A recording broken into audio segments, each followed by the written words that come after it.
Hola y bienvenidos un día más a la consulta del Dr. Méndez. Yo soy Roberto Méndez, médico de familia y especialista en nutrición clínica y deportiva y en ciencias del deporte. Como ya sabéis, aquí hablamos sobre nutrición, sobre medicina, sobre deporte o sobre una mezcla de tantas. Hoy hablaremos sobre las nuevas recomendaciones dietéticas de la Asociación Española de Seguridad Alimentaria y Nutrición, cuya última actualización fue en el año 2020. En aquel momento creo que ya lo nombré en algún podcast o dedicamos un programa a ello y hicimos un artículo también en el periódico, en el Español, y al final del artículo puse: hasta dentro de 10 años es muy probable que no veamos ninguna actualización. Bueno, pues debo admitir que me equivoqué, la verdad es que han sido bastante rápidos, pero la actualización de 2020 fue, digamos, por no insultar a nadie, una actualización menor. La verdad es que dejaba mucho que desear porque era una mezcla de recomendaciones dietéticas de otros países y no hicieron ningún tipo de revisión en la guía española como tal, porque había estudios muy buenos que creo que recordar que siguen en ello, como el estudio Predimed, donde ya se veía que algunas de estas recomendaciones cojeaban.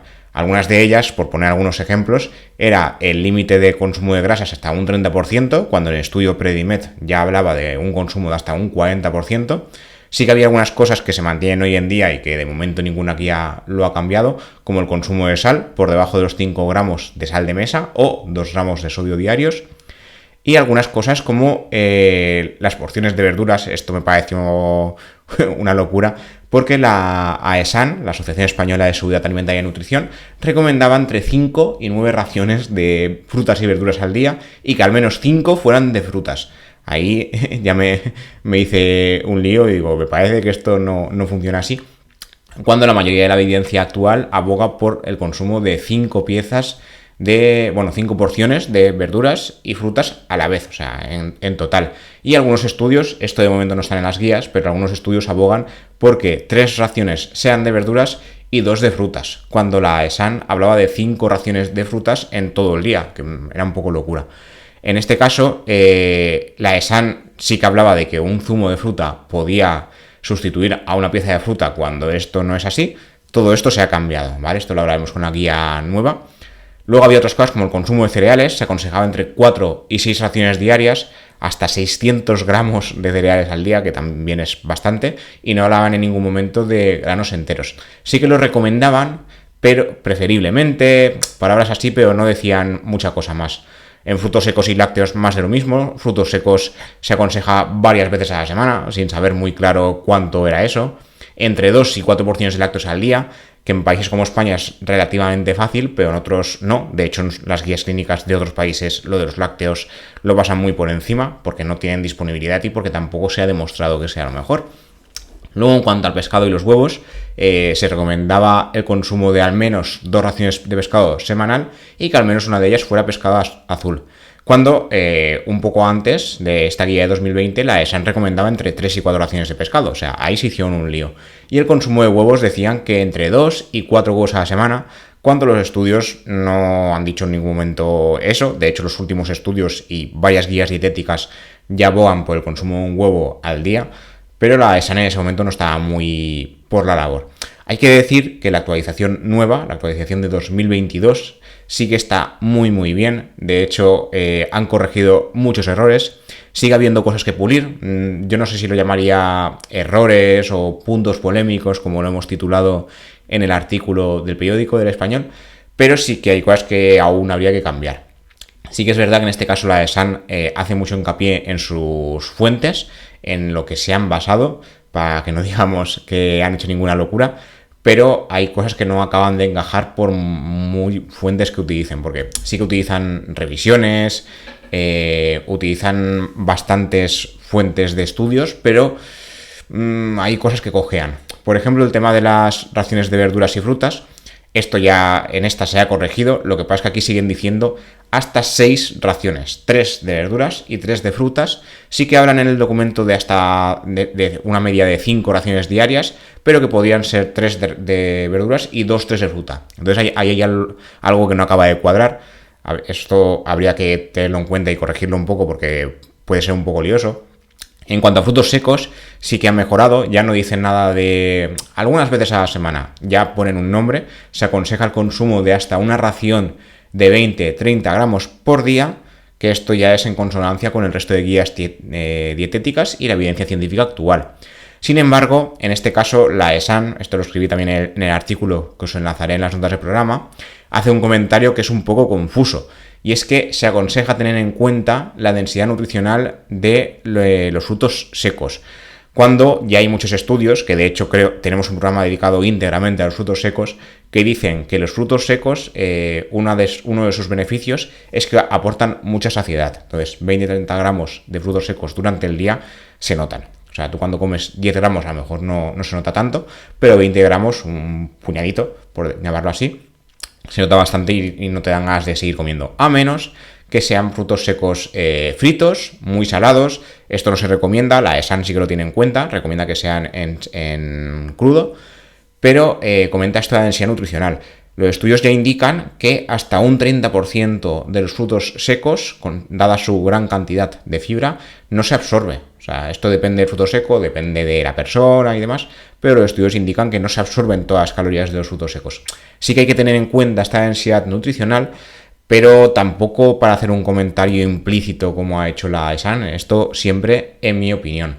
Luego, en otro orden de cosas, la ESAN tiene ciertas contradicciones en su guía clínica.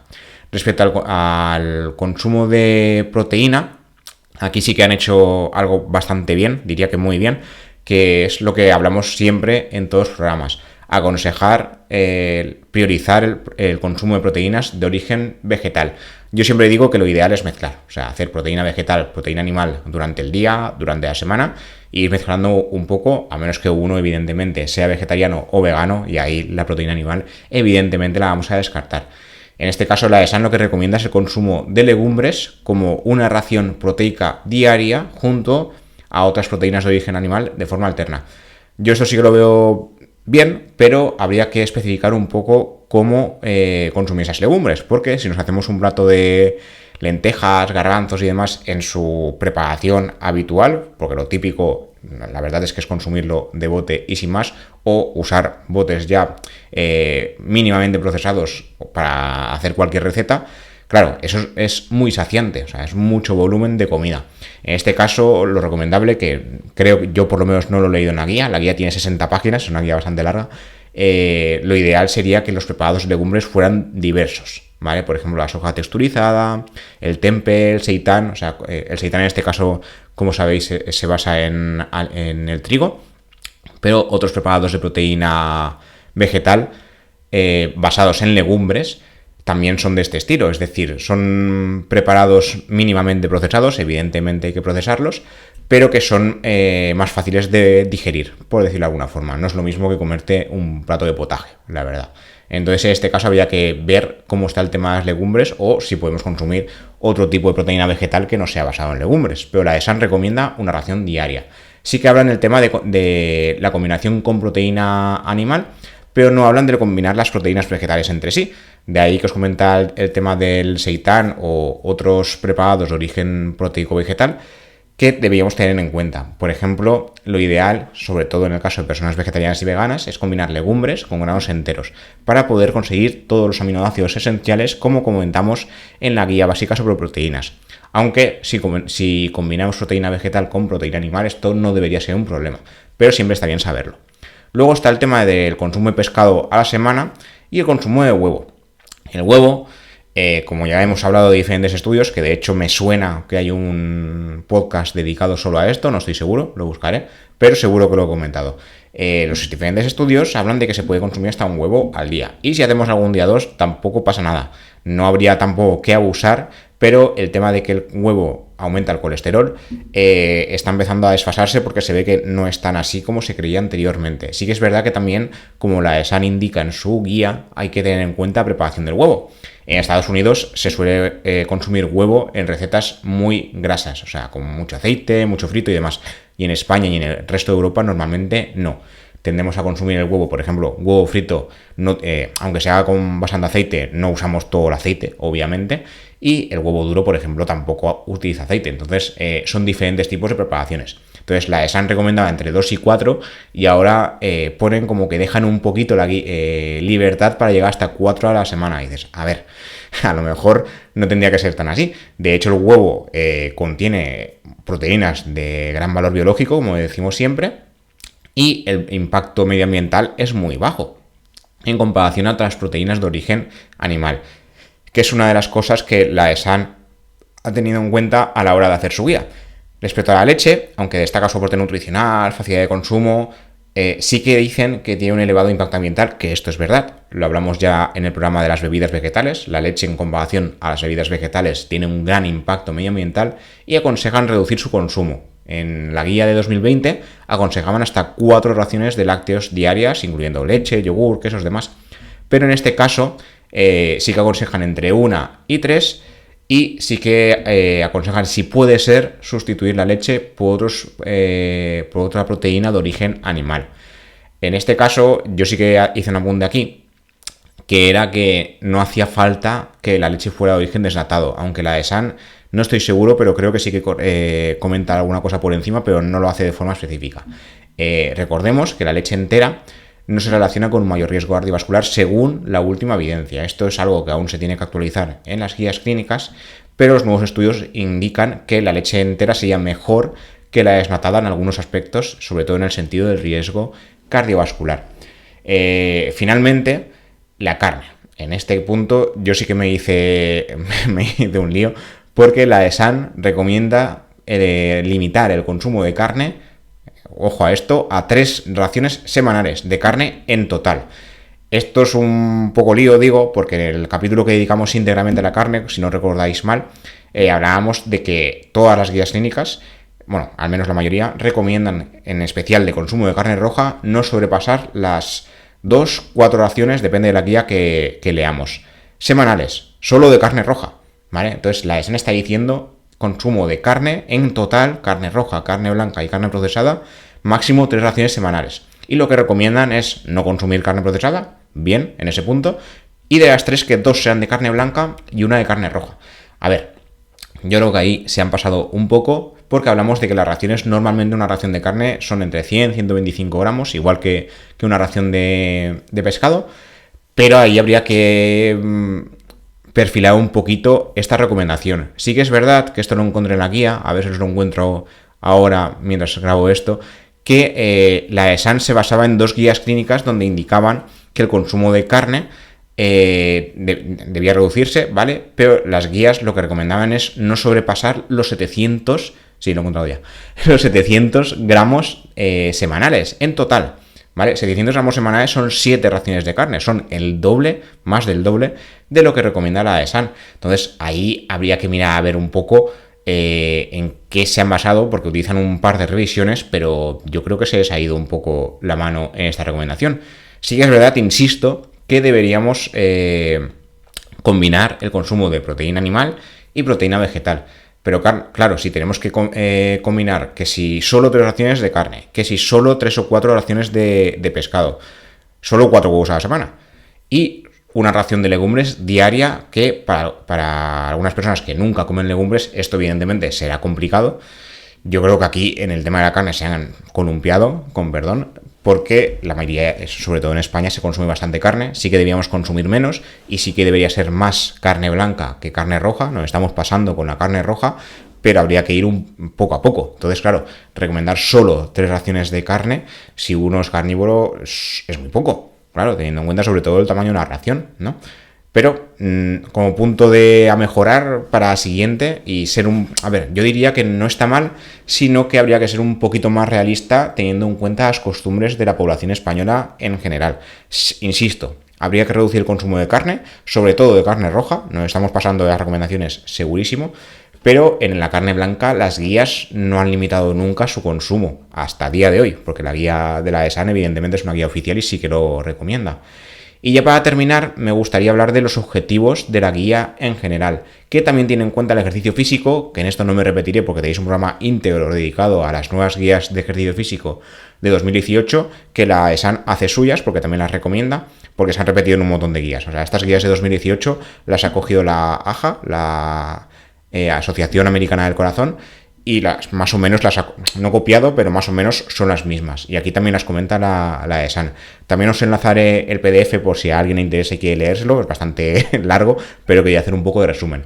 Y el resumen final de las recomendaciones, tanto alimentarias como físicas, implica promover las pautas alimentarias saludables y sostenibles, que en esto la ESAN, la verdad es que en el documento hace hincapié de forma continuada en todas sus recomendaciones. Esto es más sostenible que lo otro, a nivel medioambiental, demás, que está muy bien, ¿eh? O sea, esto en esta parte me gusta bastante. Luego, segundo punto, prevenir las enfermedades no transmisibles, las enfermedades cardiometabólicas, relacionadas con un patrón dietético no saludable y una vida inactiva y sedentaria. Muy bien. Ayudar a personas a mantener y mejorar la salud, tomar en consideración la suma de nutrientes, la densidad calórica y la importancia de la variedad como elemento clave desde el punto de vista de la sostenibilidad, y yo añadiría desde la dietética. Variar y tener en cuenta los nutrientes y no...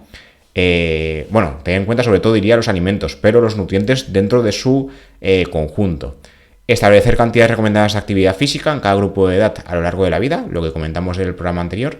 Reducir el consumo de nutrientes perjudiciales, ayudar a las personas a adoptar estilos de vida más saludables, establecer patrones dietéticos globales saludables, enfatizando, como digo, el consumo, como decimos en todos los programas, y aportar una herramienta que contribuya a la divulgación de mensajes claros y sencillos a la población, que en este caso sería la guía. Yo os tengo que decir que entera no me la he leído, pero la gran parte de la guía sí. Es muy larga, muy densa, sobre todo el tema, el principio, porque se dedican a poner en qué se ha basado, las fuentes y tal, pero la verdad es que no se me ha hecho nada ameno. Yo, como recomendación, esto no tiene nada que ver con las recomendaciones como tal, la recomendación a nivel papeleo en la próxima guía intentaría que fuera un poquito menos densa para los que nos gusta leernos estas cosas, no queramos morir en el intento. Y nada, esto es todo lo que os quería contar por hoy. Como siempre, gracias por escuchar, gracias por compartir, gracias por estar ahí. Recordad que estamos a nivel visual también en YouTube, y a nivel de podcast, como siempre, Spotify, iVoox, Amazon Music, Apple Podcast, Google Podcast, Pocket Cast y la plataforma que utilicéis para escuchar esto. Y nada, cualquier duda o pregunta, como siempre, me la podéis dejar en cualquiera de estas plataformas. Nos vemos y nos escuchamos en el siguiente episodio. Hasta la próxima.